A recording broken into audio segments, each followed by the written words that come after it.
Hey everyone, how are you? Welcome back to my channel, or if you're new here, welcome for the first time. Tonight we'll be reliving the weekend most of us went to the movies when The Life of a Showgirl came out, and discussing the events that inspired several songs that caught my attention on this album. It's a part 2 of a topic that I talked about earlier this year, and that was the nasty battle Taylor fought with Scooter Braun to regain ownership of the master recordings of her first 6 albums. I was outraged when I read Taylor's entry on her Tumblr blog where she discussed that ordeal, because it's not hard to imagine pouring your heart and soul into a work of art that's going to belong to another entity. Taylor kicks off her post about Scooter's acquisition of her old label with a screenshot of Justin Bieber scorning her on Instagram. His post contains a screenshot of him FaceTiming Scooter along with a blurb in red-colored text that repeats what Taylor said about him, except it's used as if to implicate that she's off her rocker for speaking out against him. Taylor Swift, what up? Oh my god, that's shady. Okay, here goes. For years I asked, pleaded for a chance to own my work. Instead, I was given an opportunity to sign back up to Big Machine Records and earn one album back at a time, one for every new one I turned in. I walked away because I knew once I signed that contract, Scott Borchella would sell the label, thereby selling me and my future. I had to make the excruciating choice to leave behind my past. Music I wrote on my bedroom floor, and videos I dreamed up and paid for from the money I earned playing in bars, then clubs, then arenas, then stadiums. Some fun facts about today's news. I learned about Scooter Braun's purchase of my masters as it was announced to the world. All I could think about was the incessant, manipulative bullying I received at his hands for years. Like when Kim Kardashian orchestrated an illegally recorded snippet of a phone call to be leaked, and then Scooter got his 2 clients together to bully me online about it, see the above photo. Or when his client, Kanye West, orchestrated a revenge porn music video which strips my body naked. Now Scooter has stripped me of my life's work that I wasn't given an opportunity to buy. Essentially, my musical legacy is about to lie in the hands of someone who tried to dismantle it. This is my worst case scenario. This is what happens when you sign a deal at 15th to someone for whom the term loyalty is clearly just a contractual concept. And when that man says music has value, he means its value is beholden to men who had no part in creating it. When I left my masters in Scott's hands, I made peace with the fact that eventually he would sell them. Never in my worst nightmares did I imagine the buyer would be Scooter. Anytime Scott Borchella has heard the word Scooter Braun escape my lips, it was when I was either crying or trying not to. He knew what he was doing. They both did. Controlling a woman who didn't want to be associated with them in perpetuity, that means forever. Thankfully, I'm now signed to a label that believes I should own anything I create. Thankfully, I left my past in Scott's hands and not my future. And hopefully, young artists or kids with musical dreams will read this and learn about how to protect themselves in negotiation. You deserve to own the art you make. I will always be proud of my past work, but for a healthier option, Lover will be out August 23rd. Sad and grossed out, Taylor. That outrage turned to joy on May 30th when I saw this photo of Taylor smiling with the vinyl copies of her first 6 albums in her possession, as if she collected all the Chaos Emeralds in a Sonic game. It does certainly feel comparable to that achievement, because in games like Sonic Superstars, completing the last special stage feels like a huge weight has been taken off of a player's body.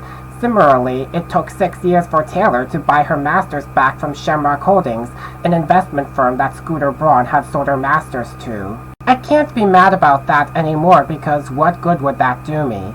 Taylor went on a record-breaking tour, is engaged to Kansas City Chiefs tight end Travis Kelce, and now owns 100% of her art. Scooter Braun already got what was coming for him. He's been disgraced in the public eye since he bought Big Machine Records. He's divorced. Some of his clients, including Ariana Grande, turned their backs on him, and he stepped down as a talent agent when he got promoted to CEO of Hy-Vee America. I felt horrible for Ariana because she is no stranger to grief and loss. She wrote No Tears Left to Cry to express how traumatized she was by a suicide bombing that took place at a concert she performed in Manchester in 2017. Scooter Braun planned to cancel the Dangerous Woman tour in wake of the tragedy, but according to him, Ariana reassured him she'd pull through. She assumed she was ready, but her anxiety was so severe that months later she doubted she could ever perform again, and all Scooter Braun cared about was getting her back on stage as soon as he could. She has thankfully recuperated enough to go back to performing little by little since she has put out her digital deluxe edition of her debut album, and has starred in the two-part film adaptation of Wicked, but Scooter's exploitation of her didn't end here. BuzzFeed News published an article 2 years ago that she wrote a deeply personal song about coping with Mac Miller's death while engaged to Pete Davidson called Ghostin'. The relationship ultimately dissolved, but he understood that she was mourning the loss of someone she loved before and wanted to help her get through it until she no longer wanted him around. I listened to the song and I could feel the hurt in her voice.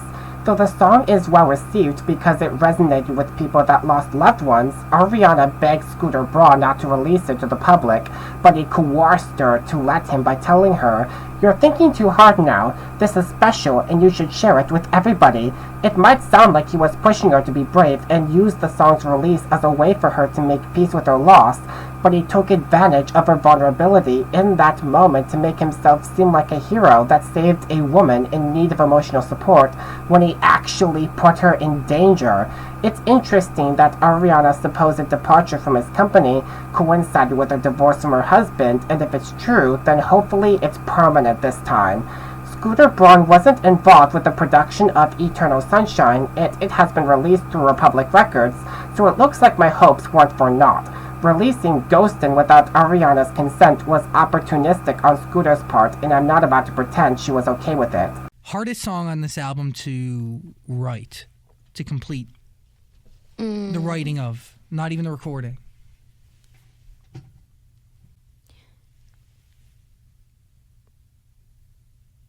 I was going to say Ghostin' sucked. Yeah, I think so. Yeah, Ghostin' sucked. At first? Ghostin' was something that I had started with Max and Savin and Ilya, and we didn't finish it. And then a few weeks later, Victoria and I came back to it. And it was just like, I don't think we even finished it. I think there's just 2 verses and then strings because we were like, it's just not. No one's saying anything. We're like, we can't say anything else. But yeah, probably that one. Just because it's super emo and whatever. It's a lot. It's like too much actually. I was literally begging Scooter to take it off, and he was like, "You're thinking too hard now. This is special, and you should share it with everybody." And I was like, I'm just gonna let go. I wanted to take a couple things off the album, but I ended up just keeping most of them. What lyric in Ghostin' connects with you the most? Probably all of them. Probably all of them. What was the hardest to put in a song? I think the second verse. Okay. Second verse was really hard. But when you're making that decision, you obviously talk to these guys. Are you pushing her to put that record on even though she says or has pushed back? No. Or doesn't want to? No, whatever she wants goes. You know, like, it's her art, it's her story, and it's, like, really important that she feels comfortable with everything, but also free and, like, liberated, but whatever she says. Yeah, Scooter was the one. Yeah, He's not Scooter's here. probably like, you're crazy. Why do you think he wanted to push for it? What was it that he saw in it? Well, because it's beautiful. It's beautiful. It's my mom's favorite. And it is really beautiful. I think it's just like, you know, I don't listen to that one. OMG, OMG, my new Ariana Grande CD came. I can't wait to listen to it. I really like how the G looks like a Q or a 2. It's marvelous calligraphy. I haven't forgotten he was the same individual that trusted P. Diddy with Justin Bieber's company back when the latter was 15. He's currently serving a 50-month prison sentence in New Jersey after he was found guilty of 2 counts of transportation for prostitution.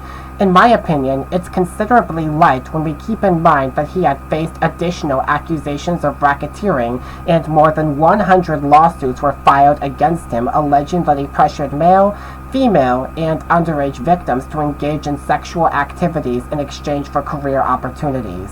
We don't know when or if these lawsuits could lead to another trial, but saying that out loud before playing a clip of P. Diddy hanging out with Justin back in November 2009 made me shudder. No. Alright, 16. No, 16. Let's slow down. Let's slow down, Josh. Okay. Let's slow down, okay? One step at a time. But yeah, the keys is yours when you get 16. You good to go. I'm good to go. Yeah. All right. And then when you get 18, you get the house. You get the mansion. Okay. I get the mansion. Yeah. So where are we off to now? Where would you like to go? I mean, wherever you want to go. Where are we going? So check this out, yo. Justin, you ever seen the movie 48 Hours? Right now, he's having 48 hours with Diddy, him and his boy. They're having the times of their lives, like, you know, where we hanging out and what we doing. We can't really disclose, but it's definitely a 15-year-old's dream. You know, I have been given custody of him. You know, he signed to Usher. I'm signed to Usher. I had legal guardianship of Usher when you know he did his first album. I did Usher's first album. I don't have legal guardianship of him, but for the next 48 hours, he's with me. So and we gonna go full crazy. I'm going crazy. Crazy. I'm taking this out tonight. What you wanna do? What you wanna do over the next 48 hours? At the time I made my last video, Justin had unfollowed a couple dozen of his previous collaborators and individuals he used to associate with, including Usher and Benny Blanco. Additionally, I imagined he unfollowed Blanco because his post with his now wife Selena Gomez must have been awkward and understandably painful to look at because he had an on-off relationship with her for over 8 years. The following month, Justin cut off ties with P. Diddy exactly as I predicted he would. Am I psychic or what? Taylor Swift had dodged a bullet by refusing to sign back with Big Machine Records because had she agreed to work with Scooter Braun, her relationship with her then boyfriend Joe Iwan would have been destroyed a long time ago.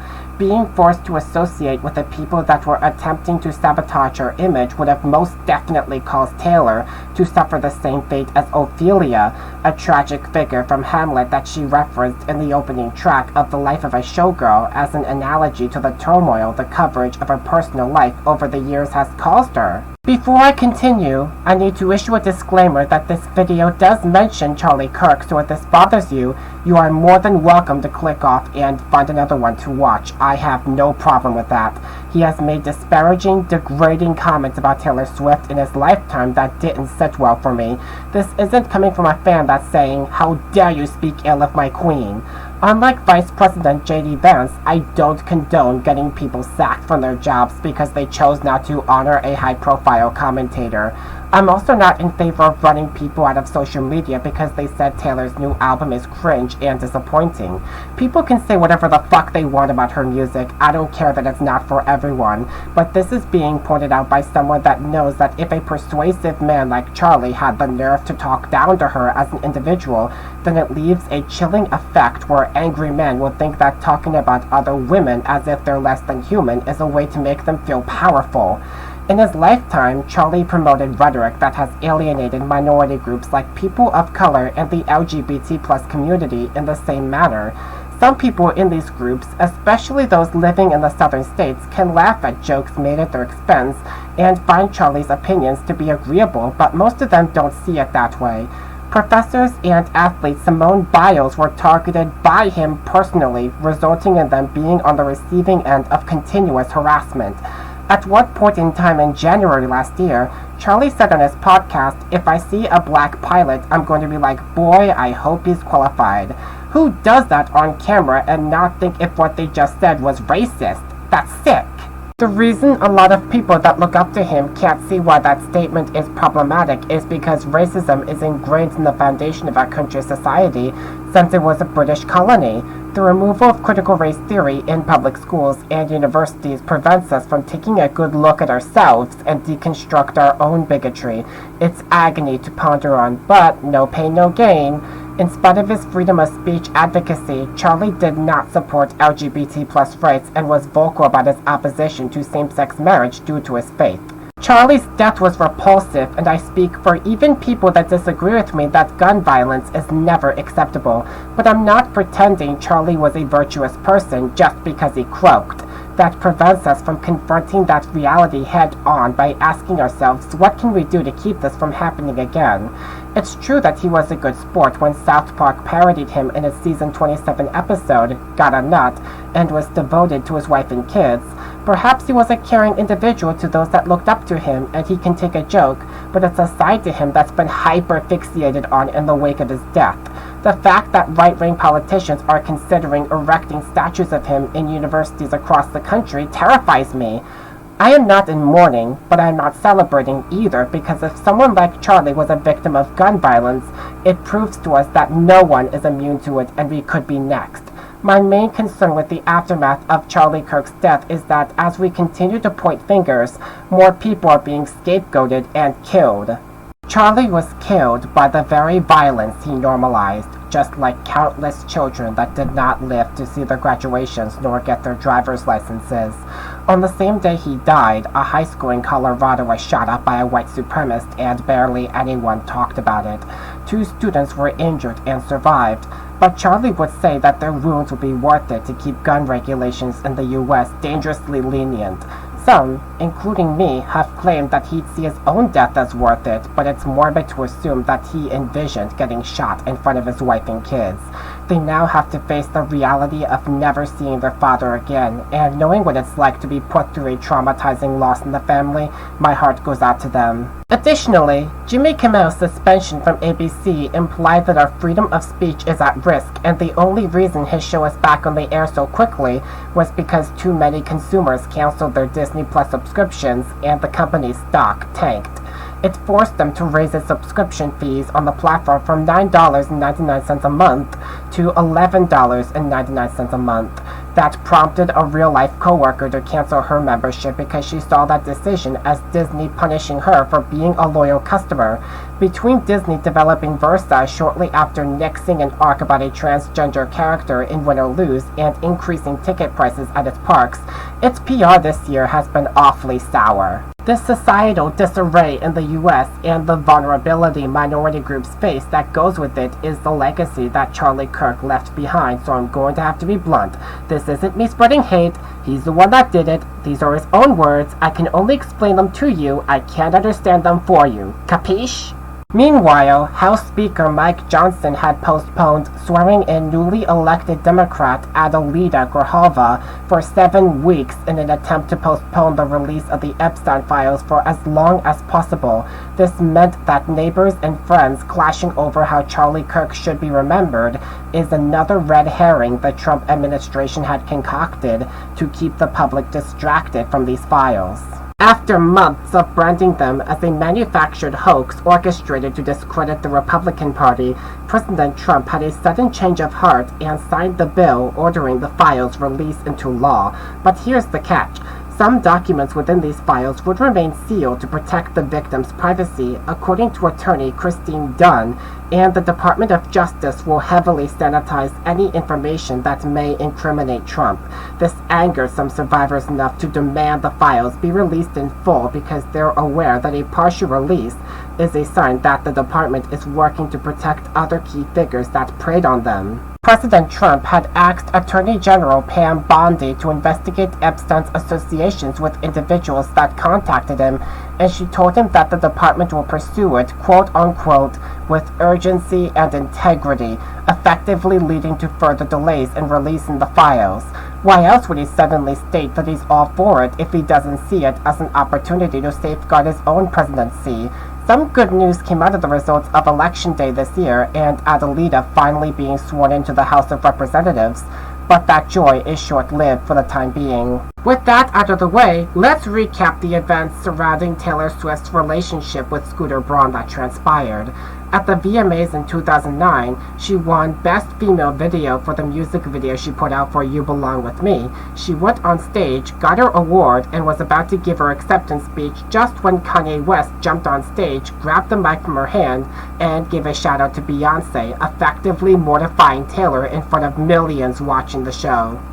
Yo, Taylor, I'm really happy for you. I'm gonna let you finish, but Beyonce had one of the best videos of all time. One of the best videos of all time.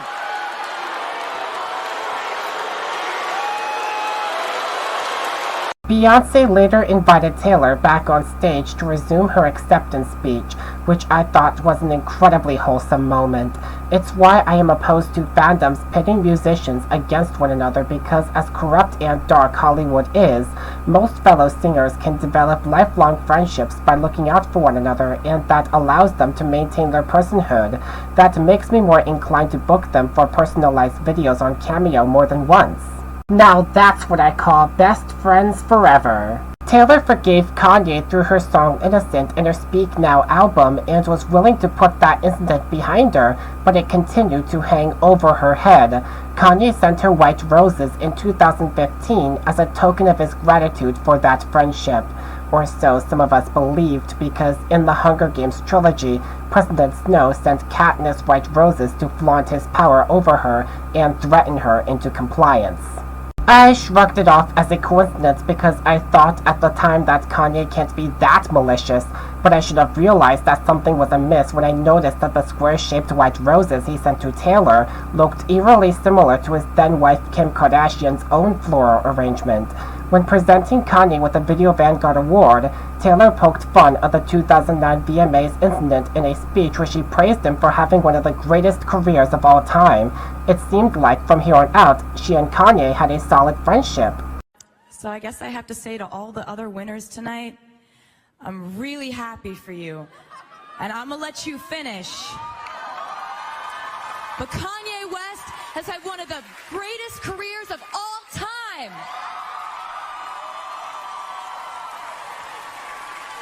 And right now, I am honored to present the 2015 Vanguard Award to my friend, Kanye West. Unfortunately, their feud reignited a year later when Kanye portrayed Taylor as a nude wax figure in his music video for his infamous song Famous, leaving her disgusted. She came out on Twitter and said she did not approve of her likeness being used in a degrading fashion.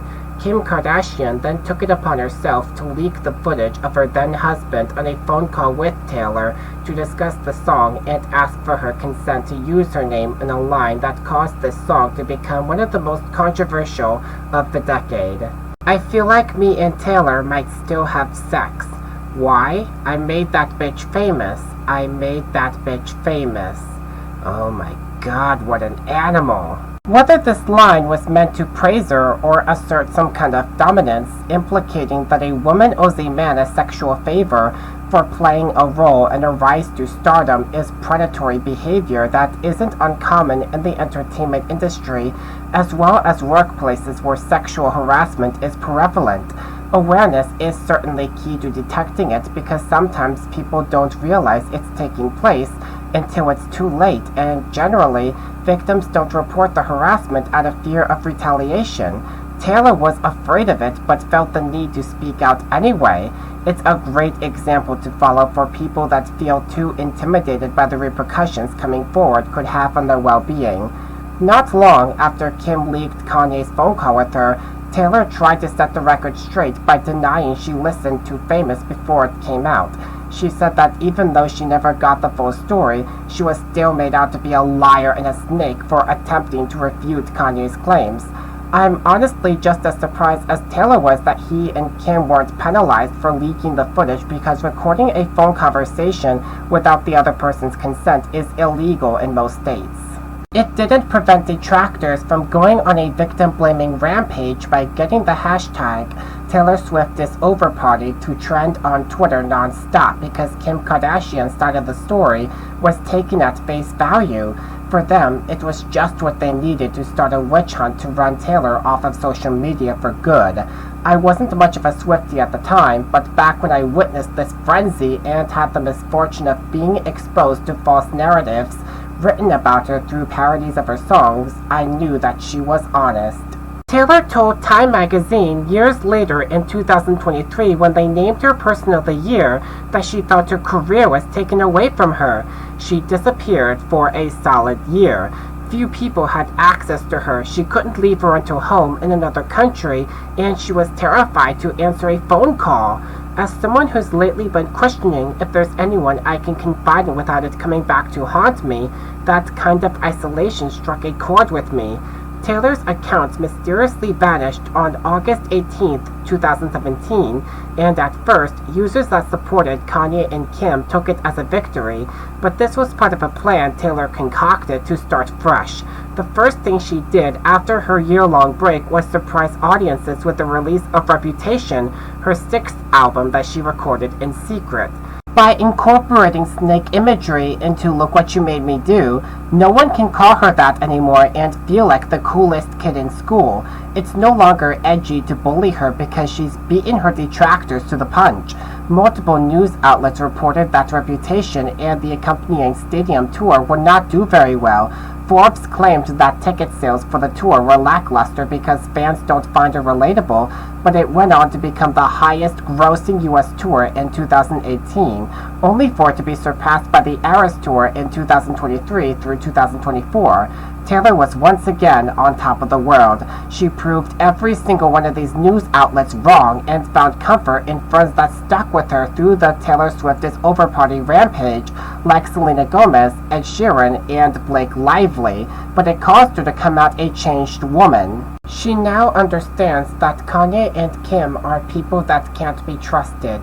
She knows that each time she had tried to be on friendly terms with either one of them, they would seize the opportunity to exploit her image for personal gain. Snitches get their way not because they're experts at reading people, but because individuals that are too friendly or too trusting unknowingly hand them the leverage they need to damage their credibility. By the time that mistake is brought to these individuals' attention, it's often too late for them to learn from it. Fixing it or attempting to prove their innocence becomes a moot point. In other words, failing to set boundaries from the beginning can and will dismantle personal/professional relationships almost instantly. If I were Taylor and someone reached out to ask me if they could use my name or a work of art I designed in a project they were working on, I would ask to see it first before approving of it in writing. That way I would have documentation to prove that I'm not being conniving if the agreement was breached. This is why we can't have nice things. Another song from Taylor's Reputation album that's one of my favorites takes inspiration from both this phone conversation and The Great Gatsby to stress that her friendship was a privilege she took away from Kanye and Kim.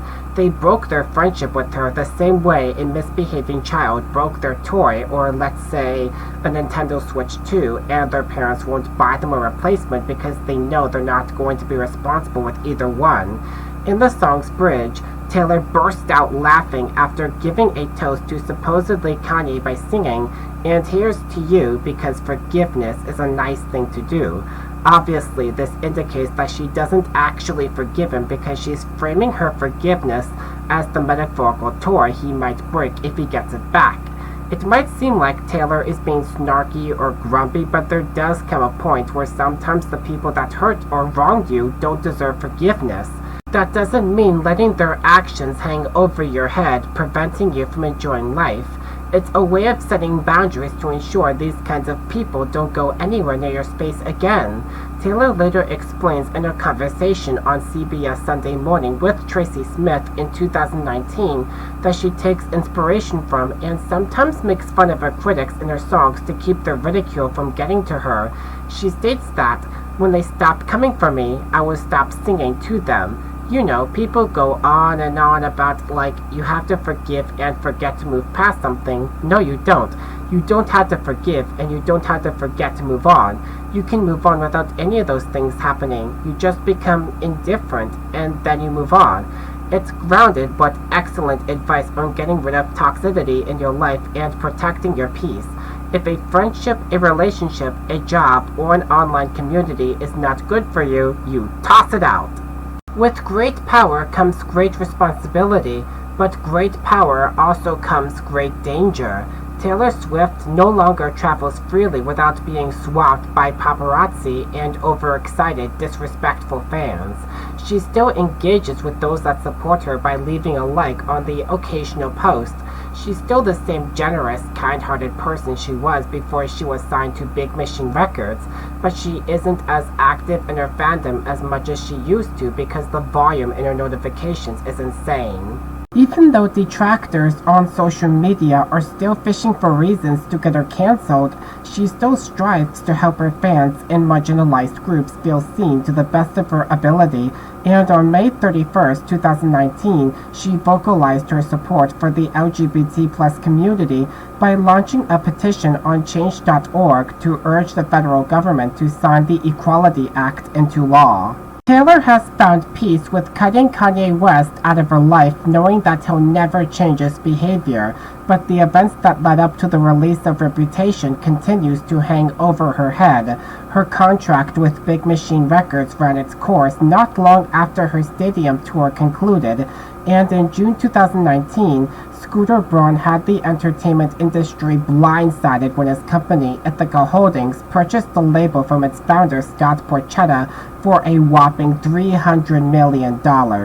Taylor was particularly angered by this acquisition because she was kept in the dark about it until it was made public. Where does Scooter Braun come into all of this? As Taylor explained in her blog entry on Tumblr, he managed Kanye for some time, and most of his clients are either friends of his or supported him in some shape or form, so Taylor working with Scooter would be a textbook example of a toxic work environment that you're desperate to quit but can't because you're bound to an ironclad contract. This dynamic would have been similar to Kesha's relationship with Dr. Luke, whom she had accused of SA while under contract with him. She fought tooth and nail for a decade in court to end it with his label and was only able to do so after they both settled the case. I'm not saying that Scooter would make a move on Taylor, but the power imbalance between them is apparent since many artists like the late Aaron Carter have little control over their own music once they submit them to their labels. Scooter would certainly capitalize on Taylor's serial dater image and force her to play into that against her better judgment to increase his assets. Taylor was scorned heavily for speaking out about the fact that he owned the master recordings for her first 6 albums. His clients defended him because of course they did. Justin Bieber chimed in to defend his fatherly figure by issuing the following statement to her. Hey Taylor, first of all, I would like to apologize for posting that hurtful Instagram post. At the time, I thought it was funny, but looking back, it was distasteful and insensitive.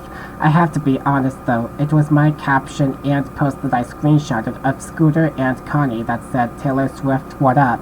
He didn't have anything to do with it, and it wasn't even part of the conversation. In all actuality, he was the person who told me not to joke like that. Scooter has had your back since the days you graciously let me open up for you. As the years have passed, we haven't crossed paths and gotten to communicate our differences, hurts, or frustrations. So for you to take it to social media and get people to hate on Scooter isn't fair. What were you trying to accomplish by posting that blog? Seems to me like it was to get sympathy. You also knew that in posting that your fans would go and bully Scooter. Anyway, one thing I know is both Scooter and I love you. I feel like the only way to resolve conflict is through communication. So banter back and forth online I don't believe solves anything. I'm sure Scooter and I would love to talk to you and resolve any conflict, pain, or any feelings that need to be addressed. Neither Scooter or I have anything negative to say about you. We truly want the best for you. I usually don't rebuttal things like this, but when you try and deface someone I love's character, that's crossing a line. I'm having a stroke from trying to comprehend the sloppy grammar in that post.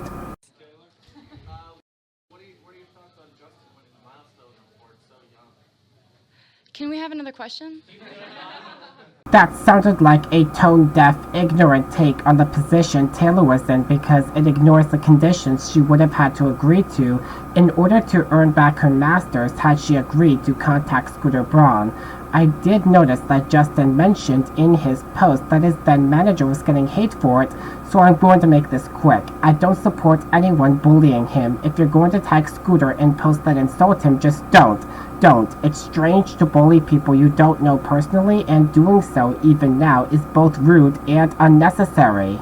It wouldn't have persuaded him to return Taylor's masters to her, but notice how Justin axed what Taylor was trying to accomplish by posting that entry on her Tumblr blog. Let's be candid here. Not once did she tell her fans to go after Scooter. She had her life's work stolen from her, and posting about her despair from hearing the news isn't bullying.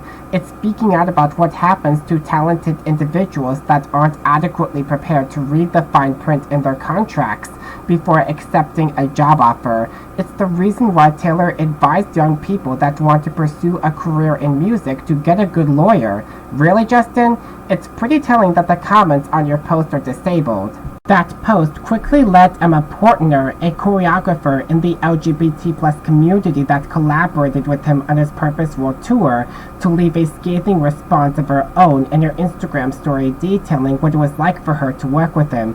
She slammed Justin by stating that she was made to work for him under a salary that paid less than minimum wage, and condemned him for attending services at a church that forbade queer people from holding leadership positions.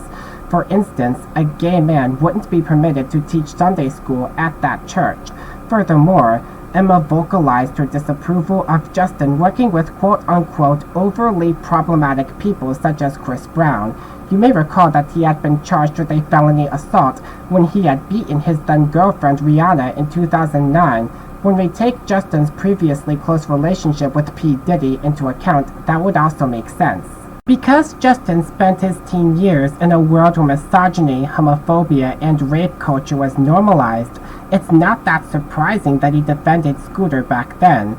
I'm glad that Justin distanced himself from that environment earlier this year and has put out new pop music without him, but it doesn't change the fact that he sold himself out to his former manager by throwing away his friendship with Taylor Swift. I get it.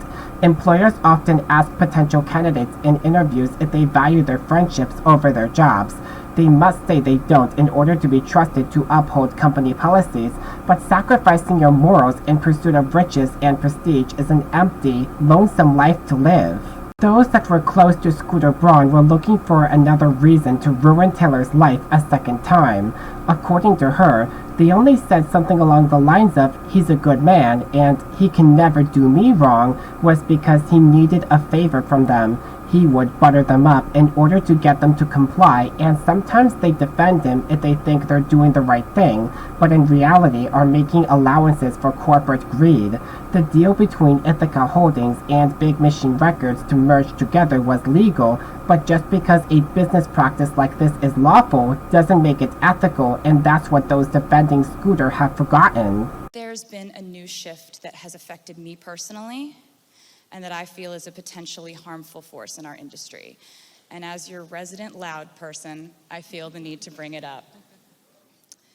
And that is the unregulated world of private equity coming in and buying up our music as if it is real estate, as if it's an app or a shoe line. This just happened to me without my approval, consultation, or consent.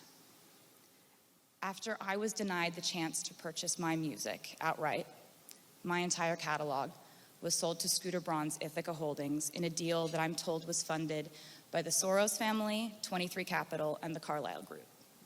Yet, to this day, none of these investors have ever bothered to contact me or my team directly to perform their due diligence on their investment in me, to ask how I might feel about the new owner of my art, the music I wrote, the videos I created, photos of me, my handwriting, my album designs. And of course, Scooter never contacted me or my team to discuss it prior to the sale, or even when it was announced. I'm fairly certain he knew exactly how I would feel about it, though.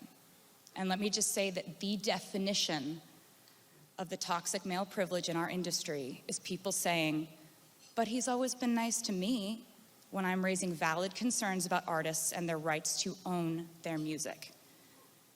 And of course he's nice to you. If you're in this room, you have something he needs. The fact is that private equity is what enabled this man to think, according to his own social media post, that he could buy me. But I'm obviously not going willingly. Yet the most amazing thing was to discover that it would be the women in our industry who would have my back, and show me the most vocal support at one of the most difficult times, and I will never, ever forget it. Like, ever. I knew instantly what Taylor was talking about when I learned about what it was like for Ariana Grande to work with him. She didn't side with either her nor Scooter when their dispute caused by Big Machine Records merging with Ithaca Holdings was widely discussed. He and Ariana were on friendly terms occasionally, but like Justin, there were a couple of key instances I established earlier where he exploited his position as her manager to raise his social capital. When an insider informed Business Insider that they don't think you can pretend to be the nice guy on social media, but behind the scenes be one of the most cutthroat people in the business, they were absolutely right. Justin had used his former friendship with Taylor to guilt-trip her for addressing the issue publicly. Stand behavior that escalates to cyberbullying and orchestrating a well-planned smear campaign against a vulnerable target are barely comparable because, how do I put it politely, a public figure's fans are not their dogs. If they go after a public figure that their idols despise for whatever reason, that's their choice. If some of them go too far, like the death threat sent to Scooter, hold them accountable instead, unless a public figure like SS Sniperwolf is encouraging harassing behavior. The horrific time where she showed up to the front of Jack Film's house uninvited and live-streamed herself goading him to go outside for her 5.3 million Instagram followers to see comes to mind. Like I said, Taylor Swift never said it was okay to send Scooter and his family death threats, but the gaslighting his wife Yale had used to make it seem like it was on her was strange and upsetting. The fact that Yale stated that Kim Kardashian caught Taylor in a quote-unquote lie because footage from Snapchat was leaked on Twitter like it was a completely normal sentence implies how complicit she and Scooter were in the smear campaign. Lastly, the caption in that post states, "Taylor Swift, I'm here to talk privately anytime." Nope, never gonna happen. Sorry. I have never been one for a public airing of laundry, but when you attack my husband, here we go. Let's start with Taylor Swift. Whoa, then let's get the facts straight. You were given the opportunity to own your masters. You passed. Interesting that the man you're so quote-unquote grossed out by believed in you more than you believe in yourself. That's backhanded. Your dad is a shareholder and was notified, and Borchetta personally told you before this came out. So no, you didn't find out with the world. And girl, who are you to talk about bullying? The world has watched you collect and drop friends like wilted flowers. My husband is anything but a bully. He spent his life standing up for people and causes he believes in. Debatable. Beyond that, it's easy to see that the point of putting this out was to get people to bully him. Not true. You are supposed to be a role model but continue to model bullying. So you expect Taylor to be a role model by being submissive to a powerful man? Got it. He's a manager, not God. He cannot control the actions of other humans, even ones he manages. Don't blame him because Kim caught you in a lie. It's embarrassing, I know, but adults own up to their mistakes. We learn and grow from them. We don't divert blame and blur the lines of reality to suit our needs. What you haven't seen is what happens behind closed doors, when he has supported and stood up for you, when he has challenged his clients to be kind or be quiet, when he has reached an olive branch out to you on numerous occasions. Name one time that happened. Scooter was so excited to work and build with you. How embarrassing this temper tantrum is because you didn't get your own way. He believes in and supports you. I sincerely hope you can learn to love and believe in yourself the way my husband does. Again, that's pretty backhanded. Lastly, if you think you can control his clients, please control your fans. Leave our personal life and kids out of this. You don't understand yet what line that crosses, but one day you will. And I hope you have the dignity, class, and kindness to leave your fans out of this and have an open discussion. Tumblr can't fix this, a phone call can. Taylor definitely has insecurities and deals with anxiety like everyone else. These feelings don't make her helpless because she doesn't let them become her weaknesses. Using them to belittle her in an attempt to make her feel guilty about speaking out against her husband and place her trust in him seems like Yale was trying to blackmail Taylor into compliance. Besides using her children as leverage, it's where the emotional manipulation in Yale's post is most transparent. Reading it now with the realization that she and Scooter have since divorced tickled my funny bone. Taylor's not gullible enough to reach out to Yale, and I'm glad she didn't let that nagging get to her. Through her blog entry, she raised awareness of a dangerous and corrupt practice in the music industry that strips performing artists of the rights to their songs. It's a detail that was clearly lost on Yale because she was too closely linked with the chain of command at Ithaca Holdings to emphasize with her. When I first read her post back in 2019, it infuriated me because if her ex-husband truly did have nothing but love for Taylor, he'd separate himself from his clients by handing her back her masters before he bought Big Machine Records. He had one job and he blew it. Maya Thompson, a mother that lost her 4-year-old son to stage 4 neuroblastoma and whom Taylor dedicated a charity single to, was particularly angry about Scooter having ownership of Taylor's masters. This meant he would have profited off of the traumatizing ordeal her family went through, from being told about Ronan's diagnosis to being heartbroken that he didn't make it. I know that Yale is the founder of a nonprofit that's driven to prevent cancer, but Maya wasn't fooled. She knew that her philanthropy was performative if she defended an acquisition that caused an artist to lose the rights to their work, including the charity single that gave her the courage to continue raising money to help fight childhood cancer. To add insult to injury, Scooter Braun and Scott Borchetta had both informed Taylor that she could not perform any of her old music at the 2019 American Music Awards and in her Miss Americana documentary on Netflix.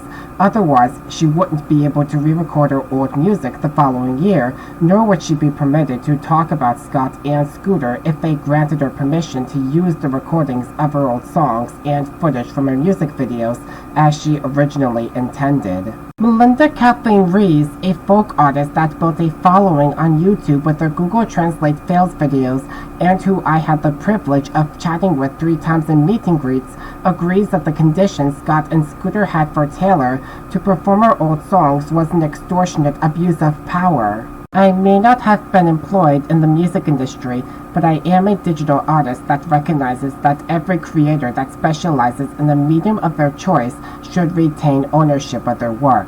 The musicians I interacted with that supported Taylor recognized what she was going through because they've seen a thing or two in their careers, and regarding Melinda, she built a platform for herself from scratch and engages with her fanbase regularly, giving her complete creative control of her music, so I trust her.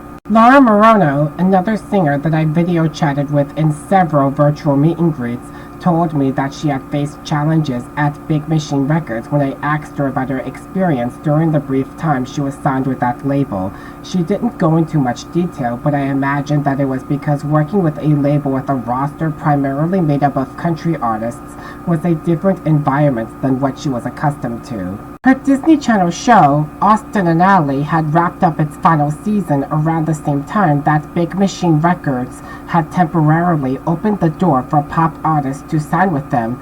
Taylor Swift was the only one that got to stay when they removed them from their roster because, as a fatherly figure, Scott Borchetta still had a soft spot for her and wanted to keep her under his wing. If you ask me, Laura is better off as an indie artist because she put out amazing pop music on her own, like I Wanna Know What It's Like, and when we video chatted during meet and greets, she was incredibly sweet. She is such a down-to-earth person that I don't think she'd like the idea of working with a businessman that treats music like a product. Conan Gray and Rachel Zegler, 2 other singers that later became musical powerhouses in their own right, have replied to Taylor's tweet about the bind she was in to vocalize their support for her. Rachel's portrayal of Snow White as a headstrong, resilient individual in Disney's live-action remake of the titular movie was fantastic, and when I listened to Waiting on a Wish, I somehow had a feeling she'd side with Taylor. Her stance got me to admire her much more, and it gave me a better understanding of the song. Luckily, the way copyright law applies to music, as explained by Pennsylvania-based law firm Fitzpatrick, Lentz and Bubba, is that a song is legally divided into 2 parts, its composition and its master recording. Taylor Swift still owned the compositions of her old songs, while Scooter Braun owned the master recordings of those songs. She made up her mind to re-record her first 6 albums, dubbing each release as Taylor's version. That way, the old recordings lose their value and she retains ownership of her art. In defiance, Taylor started off her performance at the 2019 American Music Awards with a short rendition of The Man, while wearing a white collared shirt that has the titles of her first 6 albums plastered on it in all capital letters. She proceeded to perform the medley of some of her old hits anyway. The inclusion of I Knew You Were Trouble, Blank Space, and Shake It Off were deliberately chosen to throw shade at Scooter and Scott. I've seen a bit of speculation on Instagram that I Knew You Were Trouble was written by Taylor to describe Scooter's character. I thought it was a huge stretch because their pre-existing interactions, if any, were unclear to the general public, and it's a song about the narrator having found out that her partner was unfaithful to her in their relationship. On the contrary, when I recall that Taylor stated on Tumblr that she was either crying or trying not to, whenever she mentioned Scooter by name to Scott, the analogy makes sense. It doesn't matter that he posted that kindness is the only response in the midst of his own reputation tanking. Like, what was he playing at because good men don't steal voices? End of. Taylor's performance marked the end of a disastrous era, but the beginning of a fresh start with assurance from Republic Records that the rights to her catalog moving forward are hers alone. So far, Taylor had re-recorded Fearless, Red, Speak Now, and 1989. I was thrilled that she began taking back her life's work with revisiting her second album because Love Story was the song that got me into listening to some of her music. It sounded like it came straight out of a Disney movie, and I never get tired of singing covers of it when a situation demands it. We have yet to see her debut album and Reputation be re-released, but now that she owns her masters entirely, when or if it'll happen remains up for discussion. Personally, I'd love to see the re-recorded versions of Taylor's debut album and Reputation released as anniversary editions, with the vault tracks included, though Taylor did say in the letter on her website that she wasn't a quarter of the way there with Reputation and she is unlikely going to finish it.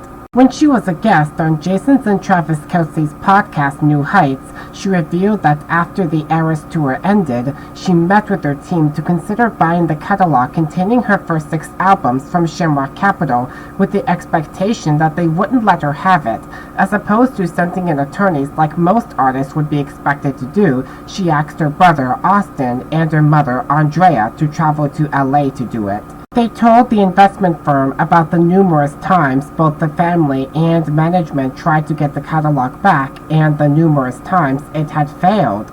Obviously, it's because Scooter Braun wasn't going to agree to that deal without getting something out of it, which again would allow Taylor to earn the rights to a single album per new one that would have been released through Big Machine Records. She had strongly believed that the odds were still stacked against her when her mother called her with an update after that meeting that they had no idea what direction the firm would go with that process. 2 months after the Super Bowl, her mother calls her with a second update from Shamrock Capital that they had given her the rights to her catalog. It was the moment Taylor had been waiting for since the beginning of her career. She fell to the floor crying, and when she managed to compose herself a little, she went straight to Travis, interrupting a gaming session he was having with his friends, and break the news to him. Being the chivalrous guy that he was, he provided her with emotional support because he knows how groundbreaking this was for her. I can only imagine how this scene would have played out if it was filmed or reenacted, and I'm gushing, thinking that this celebration must have been the best interruption ever. My mom calls me afterwards. She's like, look, they were wonderful. They heard us out. We have no idea which way they're going to go with this. And so I was like, I get it. I haven't gotten my hopes up about this in a decade. And so it was a couple months after the Super Bowl. We're in Kansas City. And I get a call from my mom and she's like, you got your music. Yeah. And so sorry that it's literally been so long since this happened. It's every time I talk about it. She was like, you got your music. And I just like very dramatically hit the floor for real. Like honestly, just started been a long time coming. bawling my eyes out. And I'm just like, just weeping and kind of like unable. I was just like, really?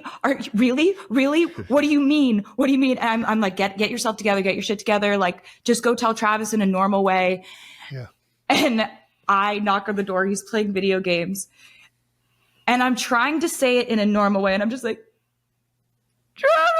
I'm like, oh no, what just happened? What just happened? And he puts his headset down. He's like, guys, gotta go. And I think he thought something was wrong. And you come up and I'm just like, I got all my music back. And then just start absolutely heaving. Just dead crying. weight. Just dead weight. Losing all control. Had no power in my legs to support myself. And yeah, this changed my life. I can't believe it still. Every time I think about it, it's like, I have to tell the short version to everyone because it is still like this will affect the rest of my life. I think about this every day now, but instead of it being like an intrusive thought that hurts me, it's, I can't believe this happened. Like, how lucky am I? How grateful am I? I'm so grateful to like the artists that helped me with my re-records, because when I did my re-records, I started doing those in 2021. Mm-hmm. And a lot of like most of the industry trades were like, this is a bad idea. This is her sort of derailing her career in a way. Nobody's interested in you doing the same album twice. Fans are not going to be engaged with this. This is not going to go well for her. Somebody knew though. And it was like, I still was able to like reach out to friends of mine, like Phoebe Bridgers, Keith Urban, Maren Morris, Chris Stapleton, Haley Williams from Paramore, Fall Out Boy, like all these absolutely incredible artists that like shape who I am as an artist. Yeah. And they like agreed to be a part of the re-records. And one of the only people I told before this happened was like, I called Phoebe Bridgers and I was just like, and she's like, did you just say what I think you said? I was like, yeah. And so this has just been like, I'm so grateful for it.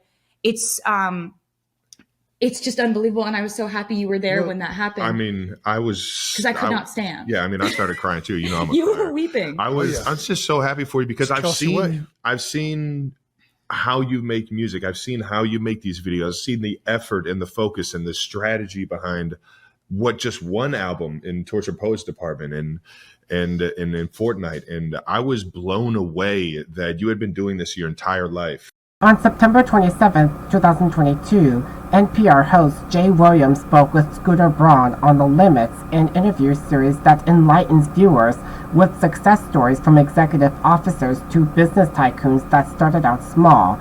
It's a great podcast for people feeling stuck that seek inspiration to start working harder. When I found out that Scooter Braun was going to be a guest on an episode, I felt that something wasn't right.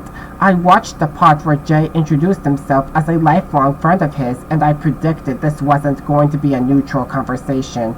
In the entire episode, he was talking to Scooter as if he were an angelic person.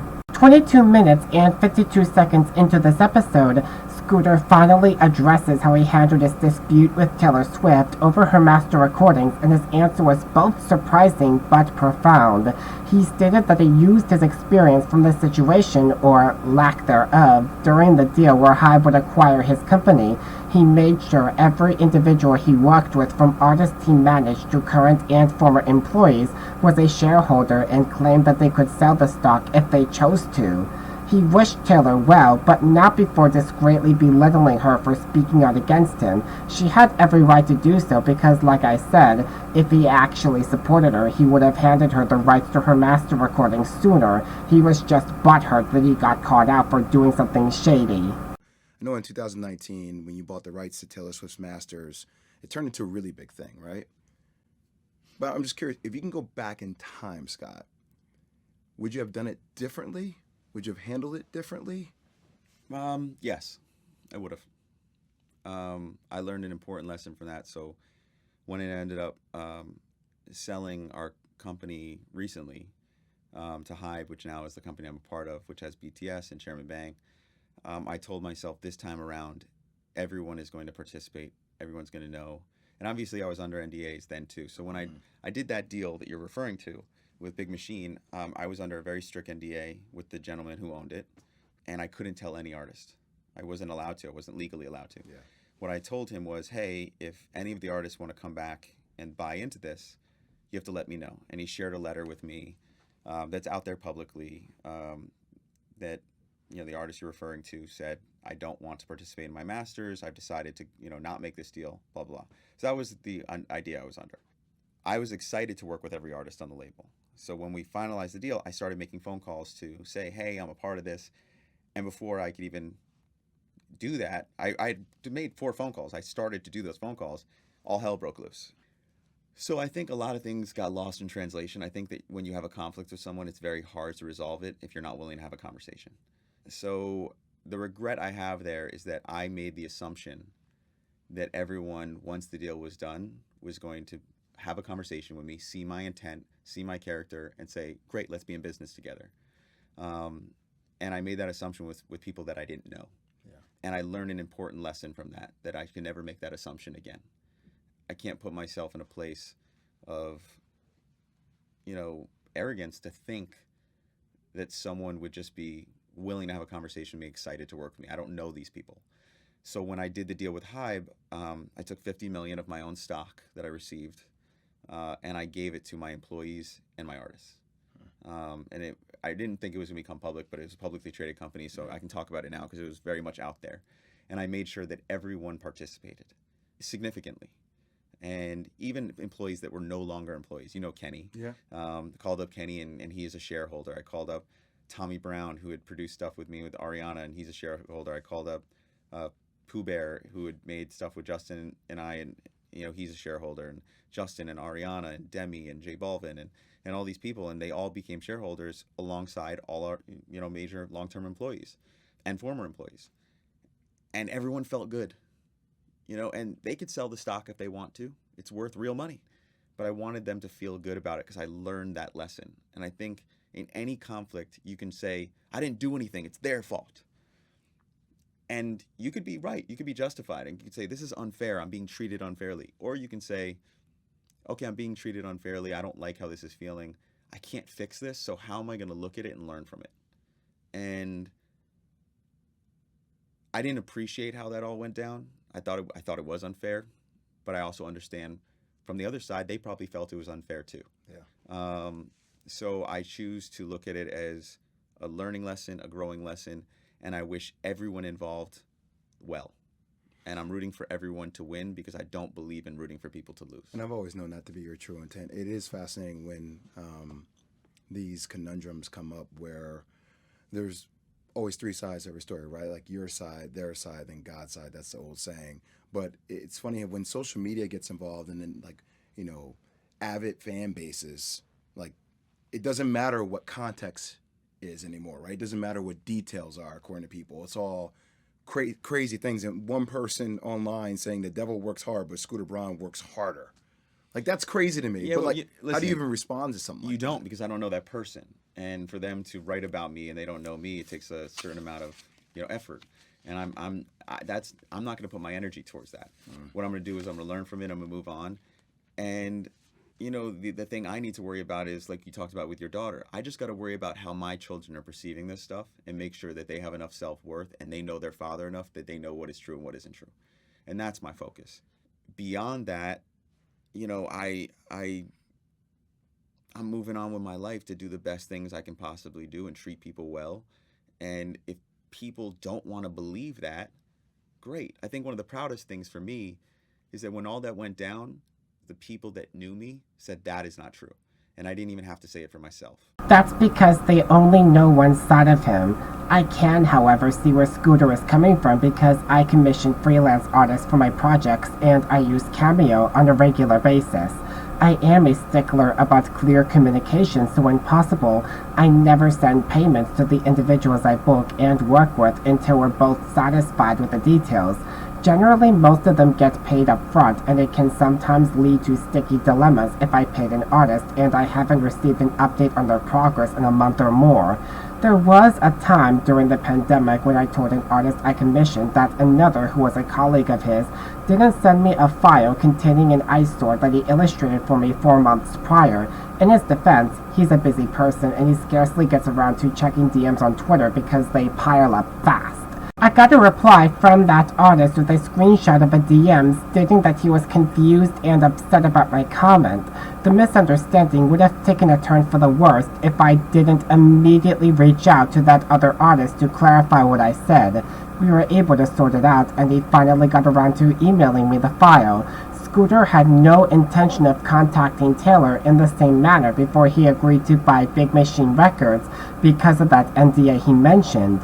While I completely get being under a signed contract, it was scummy that Scott Porchetta denied Taylor the opportunity to retain ownership of her masters and offered her to work with Scooter at the cost of giving up her individuality. It showed that he had his heart set on merging his label with Ithaca Holdings for the money. Taylor was wise to walk away from Big Machine Records because that situation made her realize that Scott was never her ally. All the times he supported her and helped her build a career as a 15-year-old country singer was a facade to control her. In addition to re-recording 4 out of 6 of the albums she had released with Big Machine Records, Taylor went on to put out Lover, Folklore, Evermore, Midnights, and The Tortured Poets Department. With each album release, her worldwide popularity continued to increase exponentially, and colleges across the United States caught on to it. They've launched courses that analyzed her songwriting in depth, and some cover the cultural impact she has made. I thought this was an incredible idea to get college-bound adults excited about getting a liberal arts education. Thanks to a miracle that came from Ticketmaster mishandling ticket pre-sales for the record-breaking Eras Tour, I had the privilege of seeing Taylor perform live for the first time with my sister in Foxborough, Massachusetts. That was at the rainiest rain show that ever rain showed, and besides being drenched in a never-ending monsoon, that was where I made a couple of breakthroughs in my life. One was that I got over my aversion to crowded places if it meant seeing a global phenomenon from a bird's-eye view. The other was that I decided not to wear a face mask and went out in public without one for the first time since COVID.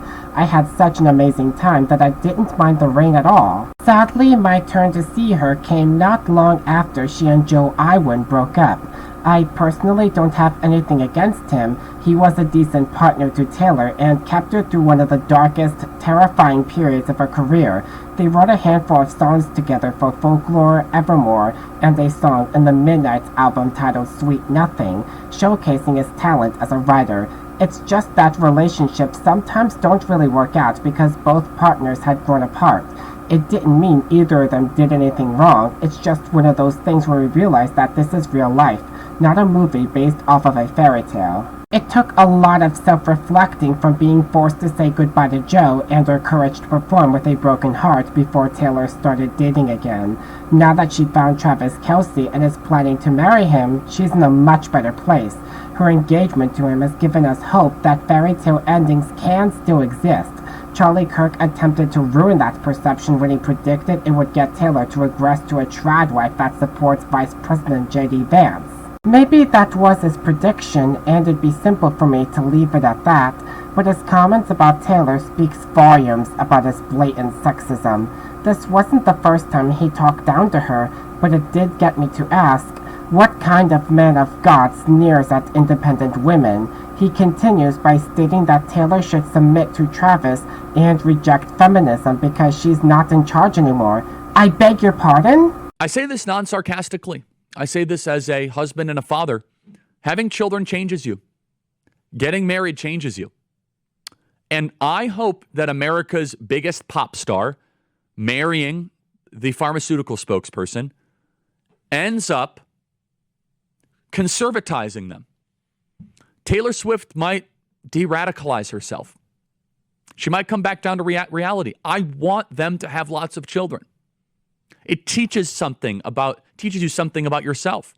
Deep down, I think Taylor Swift actually was raised as a conservative that has gotten kind of caught up in this metropolitan liberal stuff, and she doesn't quite have an attachment to the conservative backbone that she was raised in, but this might reattach her in the best possible way. And I'm not saying this sarcastically. I've seen this happen time and time again. When people start to get married and have children, it starts to change your politics. It starts to clarify your worldview. And for Taylor Swift, who obviously is very popular and incredibly supported, Taylor Swift might go from a cat lady to a J.D. Vance supporter. And I think we should celebrate that. This is something that I hope will make Taylor Swift more conservative. Engage in reality more and get outside of the abstract clouds. Reject feminism. Submit to your husband, Taylor. You're not in charge. And most importantly, I can't wait to go to a Taylor Kelce concert. I can't say it without laughing. You got to change your name. If not, you don't really mean it. Congratulations, Taylor. How dare you, all of you, standing around deciding my future? I am not a prize to be won. Choosing to spend the rest of your life with a partner is no reason to throw away your individuality. At one point in my sophomore year, I had a math teacher tell me not to squander my education to seem likable to others. Looking back at it now, I like to think an excellent education both inside and outside of school nurtures your individuality. Taylor Swift didn't spend 6 years getting the rights to her master recordings back from a greedy businessman to change for someone that loves everything about her, including her feminist side. Travis adores her because he respects her, understands her, and supports her ambitions. He's been her cheerleader since before they got together, so talking about a career-oriented woman whose net worth is bigger than her fiance's as if he owns her is perverted and plain rude. I don't think Taylor is going to take Travis's last name because she built her brand and legacy on her first and last name. There are also plenty of married women that choose to keep their maiden names for several reasons. It keeps them connected to their families and cultural heritage. They don't want their personhood to be tied down to their husband's name, or their maiden names are linked to their professional identities.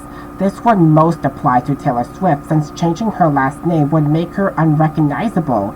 I've heard of men taking their wives' last names after marriage, but it's not as common.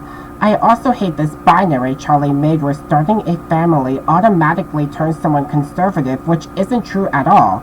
It might be for some, but starting a family gave people I've known a better clarity of their existing worldview. Several middle-aged women I'm acquainted with have successful careers and have grandchildren on top of that. Their left-leaning beliefs haven't changed a bit. For them, they have strengthened because they don't want their daughters and descendants to sacrifice their individualities in the name of preserving traditional values upheld by politicians that won't respect them. The way Charlie says, "I hope Taylor Swift has tons of children" repeatedly means he looks at her less as a successful person and more of a walking uterus that doesn't deserve agency. It's a bigger reason why his comments about her engagement were gross, and I'm glad I'm not the only individual that feels the same way. Swifties and many conservatives alike have condemned him for using Taylor's engagement to Travis to dictate that couples must get married within a set time frame and starting a family before they're emotionally and financially ready to. Omar Nova, a content creator whose comedy shorts I occasionally watch as a guilty pleasure, did a reaction video to that episode 3 days after it came out, and I loved that he unapologetically defended Taylor by referencing the impact she made in cities across the world during the Eras tour. He called out Charlie for going against his own freedom of speech advocacy by measuring Taylor's identity to his archaic views on marriage. He did such an amazing job that it's easier for me to recognize that Charlie was acting petty and childish. This is something that I hope will make Taylor Swift more conservative. Engage in reality more and get outside of the abstract clouds. Reject feminism. Submit to your husband, Taylor. You're not in charge. Oh my god. Submit to your husband? You're talking about the most powerful woman in the world who has built a career, a global empire, and you're reducing all that to step down and hand over your control to a man? I thought you were so pro-America, pro-freedom, Charlie. But you saying a woman's job is to submit is the most anti-freedom thing I've ever heard. And he said she needs to get outside of the abstract clouds. What clouds? You mean the billions of dollars she's earned? The millions of fans she's inspired? The thousands of American jobs she's created with her tours? The only one living in clouds here is you, Charlie, clinging to the fantasy that a woman's worth is measured by marriage and submission, and that's the only thing that fucking matters to your misogynistic fucking receding hairline thumb of a face. Your barber hates you and screwed up your hair on purpose, by the way. One equally ignorant user that commented on Omar's video not long after Charlie's death attempted to excuse his degrading comments by summarizing a passage from the Bible that I believe is Epsions 5:22-24, which states the following: Wives, submit to your own husbands, as to the Lord, for the husband is the head of the wife, even as Christ is the head of the church, his body, and is himself its Savior. Now as the church submits to Christ, so also wives should submit in everything to their husbands.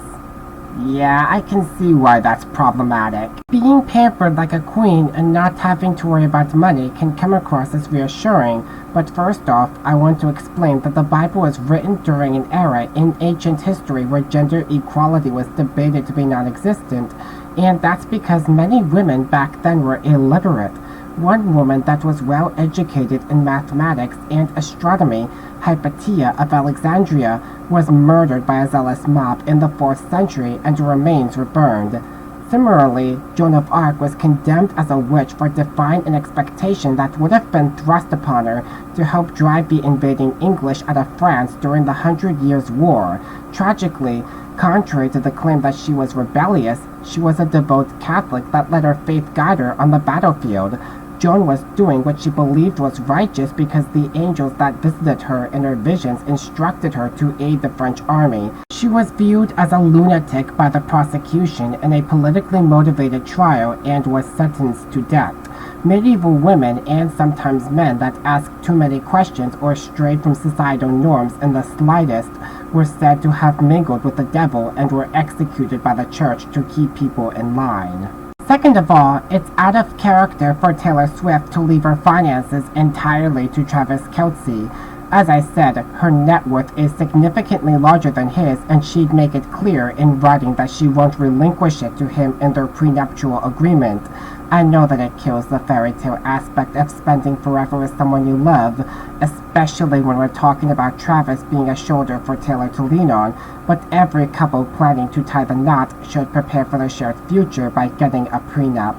If Taylor wanted to, she would end up being the provider in their marriage.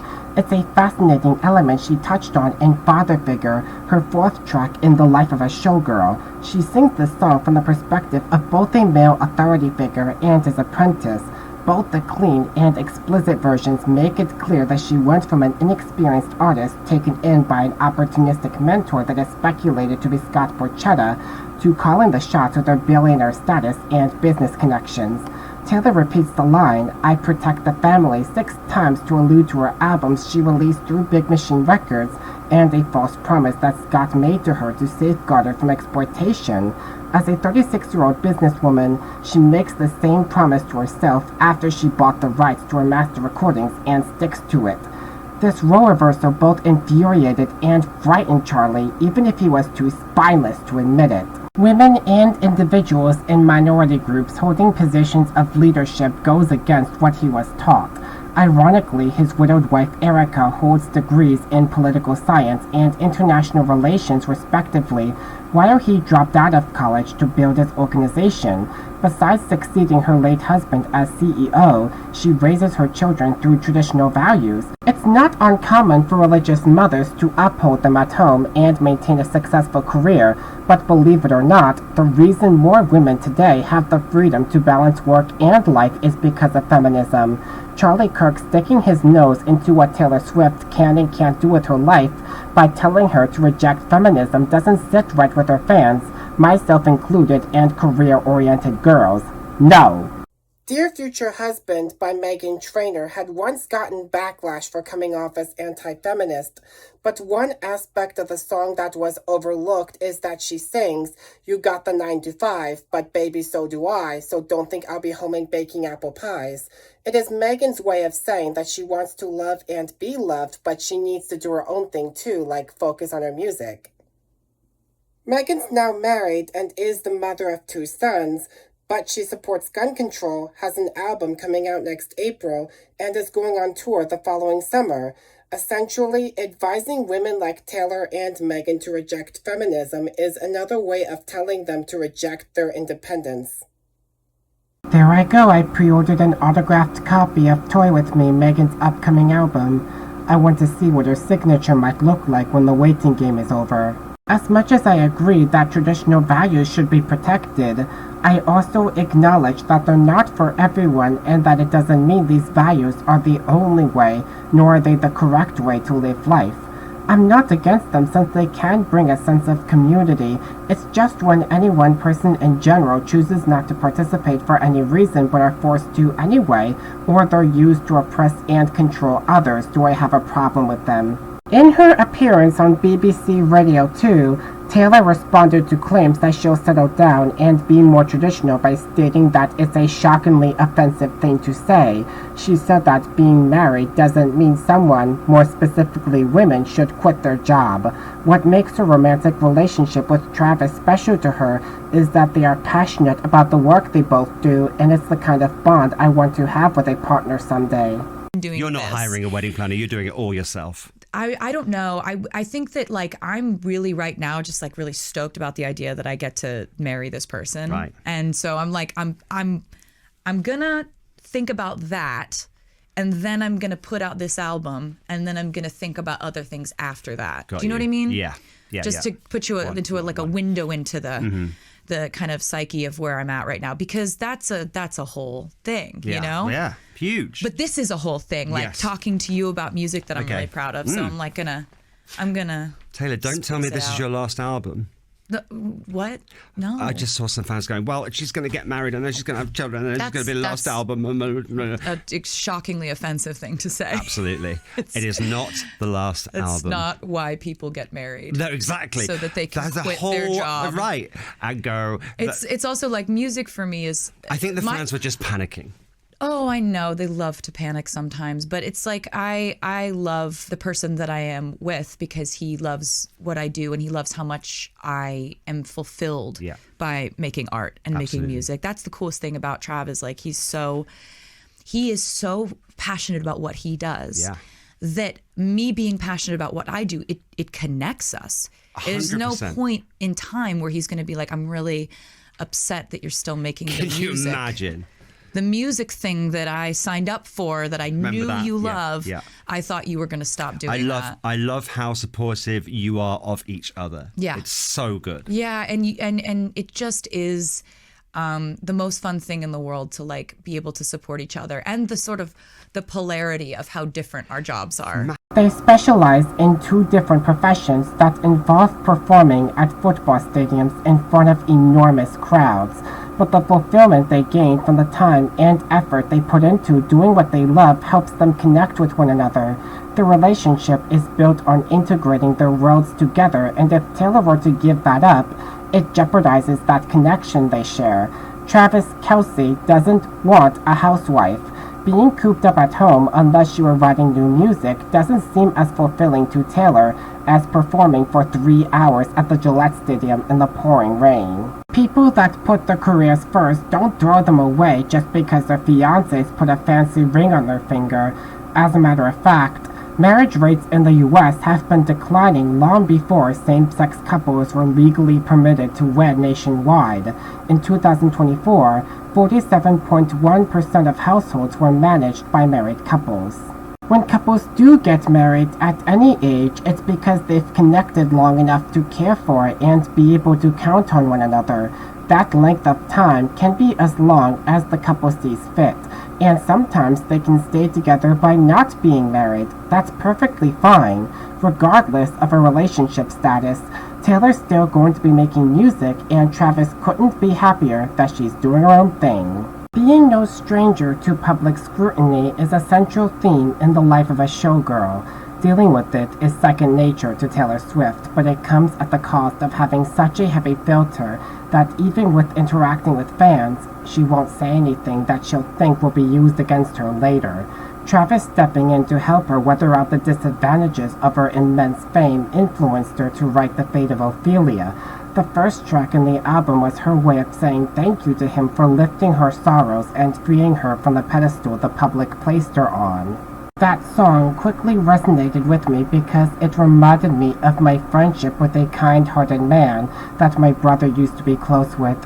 When I shared that post on Facebook about how Charlie Kirk hated the country, that got me a couple of negative reactions.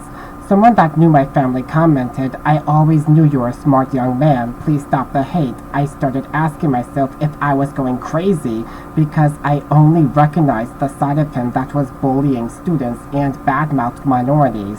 Ophelia was a tragic figure in Hamlet because she was torn between her feelings for the titular character and her loyalty to her family. She made her choice to be with Hamlet and professed her love to him, but he was so paranoid that he took his anger out on her by yelling, "Send thee to the nunnery." Just like her family, he treated her terribly and she didn't know what to believe anymore. She spiraled into madness as a consequence of the lack of support from the men in her life. Eventually, she had drowned. Whether her death was an accident or she took her own life remains up for discussion, but I theorize that the latter happened because people that are in this state view death as an escape from their suffering. Taylor expresses in her song that if Ophelia had a genuine friend that looked out for her, her life would have been spared. She isn't necessarily comparing herself to her, but she's saying that if Travis never made an attempt to get in touch with her, she would have succumbed to the sorrow that plagued her because all almost everyone talked about when looking for a reason to belittle her was her fragmented love life. The scrutiny it has repeatedly come under by the general public and dangerous, powerful men like our own president could have become too much for her to handle herself. And while I did have genuine friends that backed me up and someone that knew my mother messaged me to tell me, "You do you, I believe in you," this man saw some of the best and worst parts of me while we grew up together. He understood why I was invested in certain video games, so he knew me better than most people. He plays guitar in his spare time, so when we hung out like old times, I did a cover of The Fate of Ophelia with him before we played Super Mario Galaxy, and it felt like he helped me escape from a castle guarded by a dragon. It's a moment I am forever grateful for. The opening line, "In Eldest Daughter," had likewise gave me a lot to think about. I would change the word punk to bold because the comment sections on most posts on Meta lately have gotten more and more out of pocket. I look at it as people thinking that since they're too comfortable with being on social media, they can say whatever cool shit they want and feel good about it. Scholars argue that it's mostly young people such as Gen Z behaving this way to impress their peers, but I disagree with this.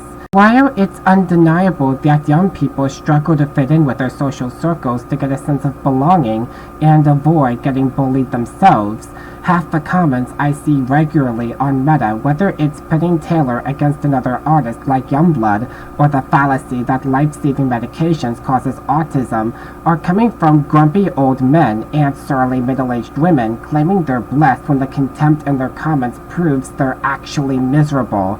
Unsurprisingly, a majority of these users either have a one-sided vendetta against Taylor, are MAGA loyalists, or there's some combination of the two. Youngblood is more grounded and professional than that when Taylor is brought up in conversations. He praised her in the Club Random podcast by bringing up that he enjoys listening to her music and how they brought back core memories of being in his mother's car with his sister. It's just it's the tour she just did. Yeah, with the Eras tour. Yeah. It's everything. It's it goes on forever. I mean, if you're a fan, it goes to. I actually fucking love Taylor Swift. It's weird. Okay. I love Taylor Swift. I just saw her doing the Travis Kelce podcast, and I just thought everything I don't know about her, I like her better. She seemed genuine, funny, cool to hang out with, which I never thought she wasn't. I just don't get the music, and I never will. Do you know and what? Maybe There's that's that fucking it doesn't matter. That I don't Romeo Sig, that first album, and Red. My sisters loved that. So when any time that comes on, it takes me back to a time when I was in my mum's car with my sisters, and I actually fucking love it. Okay, yeah, I Do you know? No, we don't. But can I tell you one thing? Lads in the pub are like,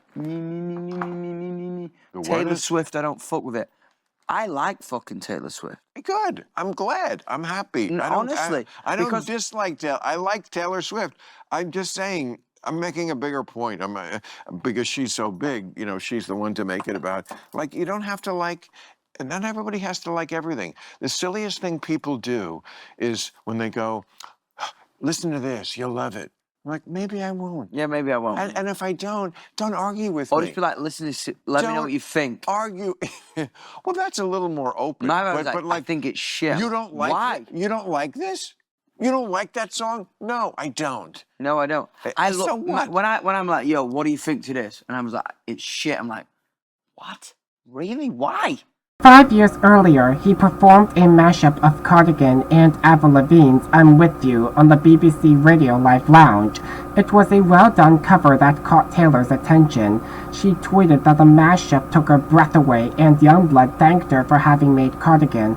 I appreciated him for being respectful to her as a person than his fellow fans on Facebook ever could be. The fact that some of them attack her in spite of his positive sentiments toward her emphasizes how I interpret the opening verse in Eldest Daughter. As stale as that part of the song is, I can sympathize why Taylor brought that up because she acted aloof as a defense mechanism to avoid Travis at first. Apathy is common to spot among chronically online users in every age group, so she felt the need to go along with it to avoid entering a committed relationship that would lead her to getting exploited once more. Taylor uses the song Eldest Daughter to assure Travis that she is ready to leave the pain her past relationships have caused her behind and focus on building her future with him now that she's taken that chance. It's an emotional aspect of the song, even though it isn't felt when you first listen to it. In her Folklore, Evermore, Midnights, and the Tortured Poets Department albums, her experiences caused her to appear jaded by the idea of getting married in songs like Lavender Haze so no one could tell she was hurting. Travis had given her the carefree exuberance that she hasn't had since childhood, and more importantly, he made her happy enough to admit that it's a milestone she actually wanted to accomplish. He treated her so well that she wrote a song about not needing to knock on wood to get lucky with him. The play on words is so simplistic and cheesy that it makes the song hilarious. Never would I imagine Taylor writing one so spicy that it made me burst out laughing in the theater. The clean version was not very subtle with the innuendos either.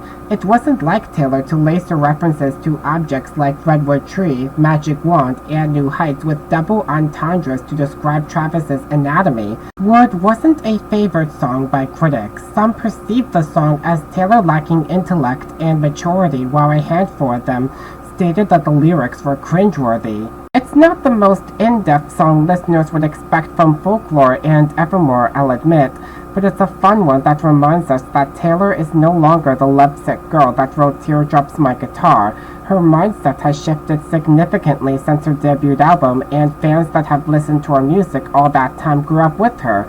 William Shakespeare didn't shy away from telling sex jokes in his writing either, and readers aren't as critical of him as they are of Taylor, going into graphic detail about Travis's anatomy in Wood. Taylor's mother, Andrea Swift, stated in an interview she gave in the 6-episode documentary series on the Eras Tour that Travis brings a lot of happiness, and it clearly shows in this song. She did play matchmaker by persuading Taylor to give him a chance, and all it took was to get a cousin's input on Travis. Just like when she negotiated with Shamrock Holdings to hand Taylor the rights to her masters, a mother came to her daughter's rescue and her life changed for the better. In New Heights' 158th episode, Travis's brother Jason brought up Wood, and man was he bashful. Wood, great soundtrack. How do you feel about Wood? Let's ask this. How do you feel about Wood? It's a great song. It's a great song. Yeah. Do you feel like not? Do you feel? I'm trying to think of the word. Do you feel not confident? Do you feel cocky? Do you feel cocky about the song Wood? No, Like, I mean, no? any song that, she That's not references just, me that's in not just is any a very, song. it's very like, This I is a don't know. very specific you. I love that girl. So what do you mean? Any song that she would reference me in any Well, it's not way just you or though. form. It's an appendage. It's not just you as a. What? It's a very specific thing. I think you're not understanding the song. Jesus Christ, Travis, come on. No way. Redwood tree ain't hard to see. I thought redwood was a little bit, that's a generous word, I think. Jason repeated the lyrics, "Redwood tree, it ain't hard to see," to Travis, and he cracked up instantly. He did say it was a great song, and any song that references him is practically endearing to him, though Jason didn't let him finish that sentence. He didn't mind being more well-known as Taylor Swift's fiancé by her fans and the public at large. He embraces it, and that makes Taylor feel secure about being with him. If the lyrics were intentionally written to be cringeworthy, it worked because her relationship with Travis gave her the liberation to write an X-rated song dedicated to him, and she doesn't try hard to express how happy he makes her. Taylor Swift being held to higher standards than she can live up to has become the norm since before her 12th album came out because people expect too much from her. What inspires me when I follow her journey is that if I can't conform either, I might as well just be myself. I wouldn't be the strong-willed person that I am today, nor would I have become close with one of my sisters if I never read about how far she came in her career. I would give The Life of a Showgirl 5 out of 5 stars because as generic as some of the songs were, how snarky actually romantic seemed to be, and that Cancelled was perceived as out of touch, I think the songs on that album were endearing, somber, depressing, hilarious, and a bit uplifting. It's the kind of album I recommend a free spirit to have a look at, even if it's once.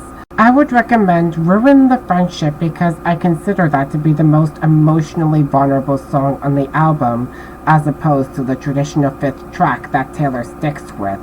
There she is mourning the loss of a high school sweetheart and was regretful that she didn't confess her feelings for him, even if it fractured their friendship. The only reason most people say the lyrics in the album's songs are surface level is that it was all they were looking at. They don't look at the retrospective elements in the songs by seeing that Taylor is looking back on her journey as a musician and still be courteous to the people she meets. Approaching the album's lyricism in black and white doesn't make it mandatory to like it because consumers are entitled to their own opinion, and literally every #1 hit gets torn to shreds on iTunes. Someone left a 1-star review on Chappelle Roan's Pink Pony Club stating that she was talking an awful lot about her mother, and I'm like, yeah, that's the point. It's sung from the perspective of a queer woman that disobeyed her unsupportive mother to pursue a dream. One troubling turn of events a handful of people have tried to get Taylor involved with that I've noticed on Facebook is that Sabrina Carpenter, Olivia Rodrigo, and SZA have condemned the Republican-run White House for using their songs in their propaganda videos promoting ICE. These users have wondered why Taylor hasn't done the same because the fate of Ophelia was used in one of them. What they haven't put into perspective until the first 2 episodes of the Eras Tour documentary started streaming is that when we think about how 3 concerts in Vienna, Austria were cancelled, and that several fans were fatally stabbed at a dance workshop in Southport, Taylor responding to the propaganda video that used her song would further endanger herself, her family, Travis, his family, and both of their fans. The unauthorized use of the pop artist's music is the bait, and the responses is just what they need to reel them into a feud where everyone loses, and the White House gets a cheap laugh. I'm grateful Olivia, Sabrina, and SZA stood up for immigrants in the U.S. and made their positions clear, and hopefully they plan to take it further in order to beat the administration at their own game. If Demi Lovato can accomplish that with her protest song, Commander-in-Chief, that she put out near the end of President Trump's first term, so can these women. It's what I'm looking forward to see happen if it can be possible. The holiday cheer didn't disappear completely because where there is hatred and anger, there is hope and gratitude.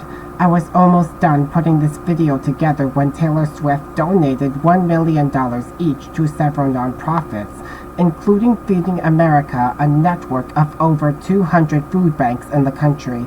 Its CEO issues this statement on the organization's Instagram page. Thank you, Taylor. We are incredibly grateful for Taylor Swift's $1 million gift to Feeding America. This holiday season, her continued support is a powerful reminder of what's possible when we unite to end hunger. When we join together alongside people facing hunger, we can make sure families have a full table this holiday season and beyond. Claire Babinok's Botnot. Sometimes the correct response to violence is helping the less fortunate at a time of year where they need it most, and it demonstrates Taylor's reputable generosity. It's the polar opposite of what the administration is currently up to, so these donations made me feel a little bit better about Taylor being besmirched over her silence. I told you guys that I knew she was honest. Since our taxpayer money is lately being spent on inciting violence, someone that wore a t-shirt with Taylor's face on it or is known to be a huge fan could be found dead at any point in time if Taylor hypothetically condemned President Trump again. If word got back to her, she would be heartbroken a subsequent time. It's not something any of us want to think about. Some of the negative reviews of the best songs to come out, as well as the ones The Life of a Showgirl has received, can be ludicrous. However, I'm glad that Taylor is not at all bothered by that criticism now. She's aware that it's one of those things that comes with the territory as a musician because art created with any medium is subjective. Her engagement to Travis Kelce has given me hope that true love is still real and that sometimes life can be like a storyline straight out of the Disney movies I grew up with if you don't lose your inner strength. You'll suffer so much getting there, but the fruit will be worth the labor. You can let me know what you think in the comments down below. If you've seen the Eras Tour docuseries and the second concert movie on Disney Plus or plan to, let me know what you think. Thank you so much for sitting through this video, and I hope you have a terrific holiday season ahead. Bye, guys.